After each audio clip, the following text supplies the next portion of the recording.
Olá pessoal, tudo bem? Meu nome é Luiz Alberto, sou especialista em Direito Público, professor da equipe Descomplica Concurso. E agora nós vamos iniciar o Plantão Júris, o seu informativo semanal da jurisprudência do STF e do STJ. E hoje o nosso Plantão Júris está imperdível.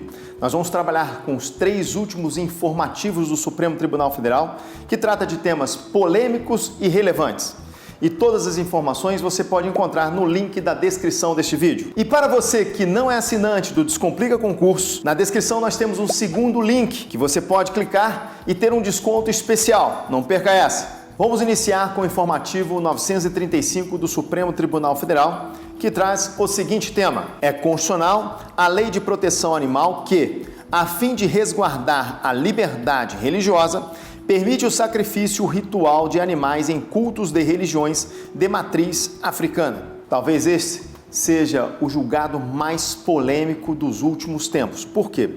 Envolve uma série de dispositivos constitucionais. A nossa Constituição Federal de 88 é laica, ou melhor dizendo, o Estado brasileiro é laico ou leigo ou não confessional. O que significa isso? O nosso Estado brasileiro não tem uma religião oficial. A primeira Constituição brasileira, a de 1824, que trouxe a religião católica como religião oficial. Todas as demais constituições brasileiras foram consideradas constituições laicas. Mas vem a seguinte indagação: já que o Brasil é um país laico, qualquer pessoa pode exercer qualquer crença religiosa? O que você acha dessa pergunta? Isso já foi questão de concurso. A resposta é errado. Por quê? Qualquer crença religiosa é muito perigoso, justamente porque existem crenças religiosas que visam sacrifício de seres humanos, e essas crenças ferem a nossa Constituição Federal. Porém, durante o tema aqui estudado, nós sabemos que tudo está dentro de um cerne envolvendo os animais, o sacrifício dos animais. Então, nós temos o dispositivo do artigo 5º, inciso 6º da Constituição Federal, que traz que é inviolável a liberdade de consciência e de crença, sendo assegurado o livre exercício dos cultos religiosos na forma da lei e a proteção aos locais de culto e suas liturgias. Esse dispositivo está no artigo 5º, inciso 6º.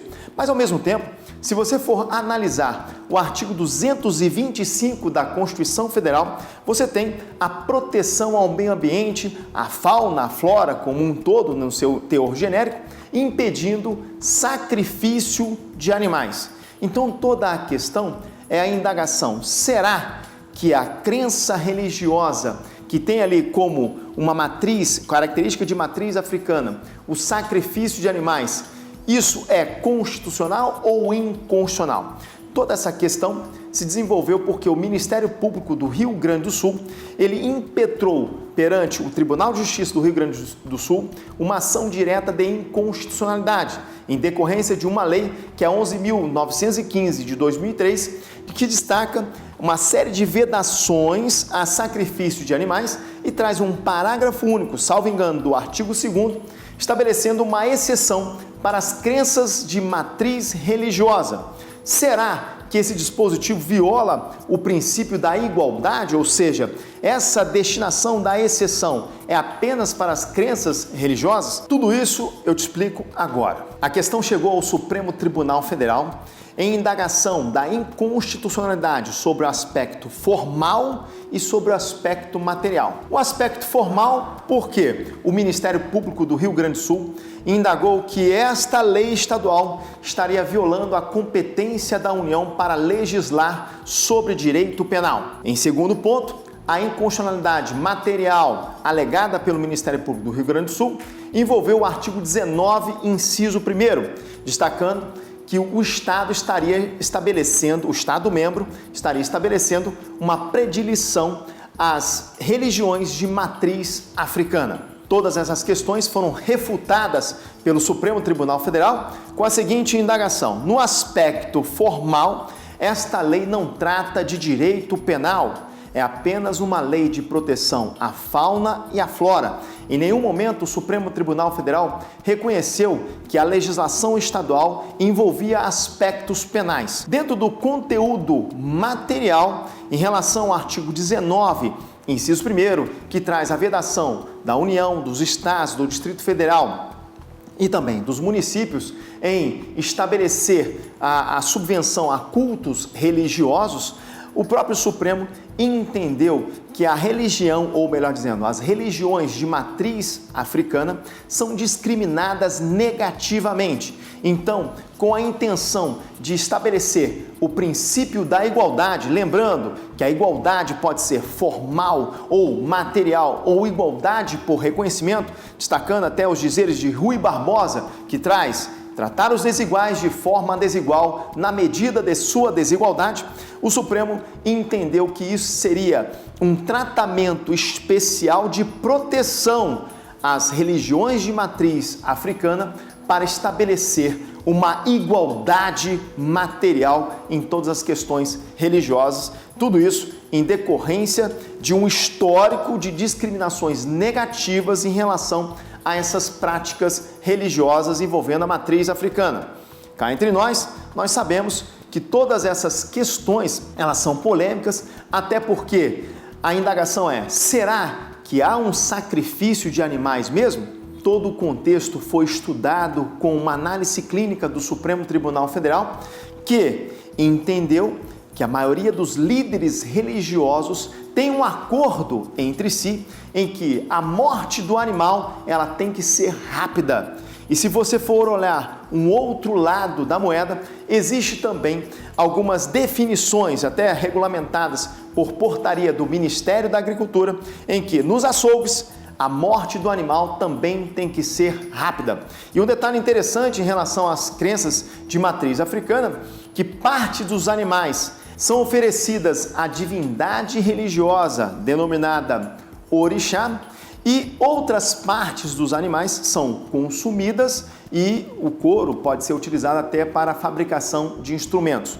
Claro, nós temos exceções em relação às aves, mas todas essas questões o Supremo Tribunal Federal entendeu que não há nenhum tipo de violação à Constituição Federal, até porque não existe nenhum tratamento específico da Constituição Federal envolvendo o sacrifício de animais. E a nossa competência concorrente definida no artigo 24 da nossa Constituição, que traz: compete à União, aos Estados, ao Distrito Federal, legislar sobre assuntos relacionados à fauna, à flora, à proteção do meio ambiente, especificamente no artigo 24 da Constituição Federal, não se esqueça disso, lá no seu parágrafo 3º, destaca o seguinte: quando a União não legislar sobre normas gerais, os estados terão a competência legislativa plena para tratar das suas peculiaridades. Sendo assim, o Supremo entendeu que não há inconstitucionalidade formal e também material nessa questão, trazendo aí como uma fossilização do julgado que sacrifício de animais por meio de prática religiosa é constitucional, indeferindo o pedido do Ministério Público do Rio Grande do Sul. Vamos agora ao informativo 936 do Supremo Tribunal Federal, que traz a seguinte informação: a primeira turma, por maioria, desproveu agravo interposto contra a decisão que deu provimento a recurso extraordinário e fixou a competência de Tribunal de Júri Estadual para julgar a ação penal movida contra brasileiro nato, denunciado pela prática de homicídio de cidadão paraguaio, ocorrido no Paraguai.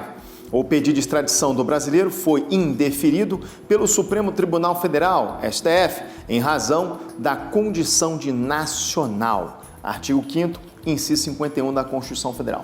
Então vamos a ele. O que diz o artigo 5º, inciso 51 da nossa lei maior? Nenhum brasileiro será extraditado, salvo o naturalizado, por crime comum praticado antes da naturalização ou se for comprovado seu envolvimento em tráfico ilícito de entorpecentes e drogas afins na forma da lei. Esse dispositivo, ele traz uma regra, ou seja, O brasileiro nato não poderá ser extraditado em nenhuma hipótese, justamente porque a nossa Constituição Federal trabalha com a modalidade extradição passiva, que é quando o país estrangeiro solicita a extradição ao Brasil. O Brasil sofre ação. O brasileiro nato não pode ser extraditado.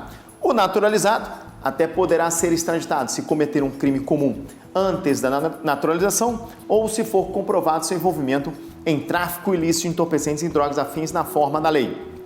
No caso, em espécie, o indivíduo, ele praticou o crime de homicídio no Paraguai e retornou para o Brasil. O Paraguai solicita a extradição deste indivíduo. O Brasil nega por ele ser brasileiro nato.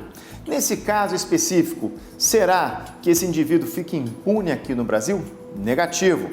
A nossa Constituição Federal, juntamente com o Código Penal e o Código de Processo Penal, destaca que esse indivíduo será julgado pela Justiça brasileira. Mas aí vem a outra pergunta: qual seria a justiça competente? Veja lá, o 109 da nossa Constituição Federal, artigo 109 da nossa Lei Maior, destaca que será competência do juiz federal quando atingir bens, serviços, interesses da União ou em detrimento de autarquias federais e empresas públicas federais. Esse caso específico atingiu bens, serviços, interesses da União, autarquias federais, empresas públicas federais? Não. Sendo assim, o Supremo Tribunal Federal entendeu que a competência seria da Justiça Estadual. Deixo claro que esse entendimento da primeira turma é diametralmente oposto à terceira sessão do Superior Tribunal de Justiça, que entendeu que a competência seria da Justiça Federal e não da Justiça Estadual. Deixo claro que o artigo 109, inciso 5º da nossa Constituição Federal, destaca também que os crimes definidos em tratados internacionais, quando o início da execução é no Brasil e o término no país estrangeiro ou vice-versa, a competência seria da Justiça Federal. Mas nesse caso concreto, o tipo de crime praticado não estava previsto em tratados internacionais. Sendo assim, o Brasil reafirmou, ou melhor dizendo, o Supremo Tribunal Federal reafirmou a competência da Justiça Estadual. Existe um tratado internacional de extradição entre os países do Mercosul. E quando um país não pode extraditar, o acordo firmado nesse tratado é que esse país comunique o país ao qual o crime ocorreu do andamento, melhor dizendo, do processo dentro daquela justiça do Estado-membro. Nesse caso específico, esse acordo firmado com o Brasil demonstra o comprometimento do Estado brasileiro em informar o andamento do processo para o Estado do Paraguai. Em conclusão, nós temos que esperar uma próxima decisão do Superior Tribunal de Justiça para ver se vai acompanhar a decisão do Supremo Tribunal Federal, que manteve a competência da Justiça Estadual para julgar o brasileiro que praticou um crime no estrangeiro. Todo esse tema também versa sobre o artigo 7º do nosso Código Penal, que traz a extraterritorialidade. Especificamente nesse caso, uma extraterritorialidade condicionada. Então, essa extraterritorialidade condicionada envolve uma série de requisitos. Quais são eles? O indivíduo ter ingressado no território brasileiro. Então, se o brasileiro praticou um crime no estrangeiro, ingressou no território brasileiro. Além disso, se a lei brasileira também tipifica a conduta criminosa praticada no estrangeiro. Outro requisito, se caso esse brasileiro não tenha sido absolvido ou cumprido pena no país estrangeiro, lembrando que essa pena tem que ser compatível com o Estado brasileiro, e o indivíduo também não pode ter sido perdoado ou ter extinta a punibilidade dele no país estrangeiro.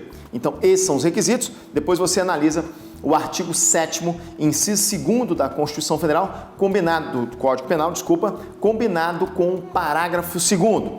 Reafirmo então, Supremo Tribunal Federal manteve a competência da Justiça Estadual. Esse é o julgado. Vamos agora ao informativo 937 do Supremo Tribunal Federal, que traz o seguinte tema: é constitucional a lei estadual que impede a cobrança de multa contratual de desempregados. Veja lá, Você já fez a adesão em um plano de assinatura telefônica em uma concessionária em que existia ali um pacote de fidelidade? Nesses casos específicos, a lei aqui do estado do Rio de Janeiro entendeu que se o assinante comprovar que perdeu o emprego durante a vigência dessa fidelidade, há a possibilidade dele rescindir o contrato sem nenhum tipo de multa contratual. Nesse caso específico, houve essa ação no Supremo Tribunal Federal em que uma coletividade, uma associação especificamente, entendeu que esta lei seria inconstitucional, violando dispositivos da competência privativa da União em legislar sobre telecomunicações. Porém, o Supremo Tribunal Federal entendeu que não há inconstitucionalidade, pois a lei do Estado do Rio de Janeiro trata sobre a produção e consumo.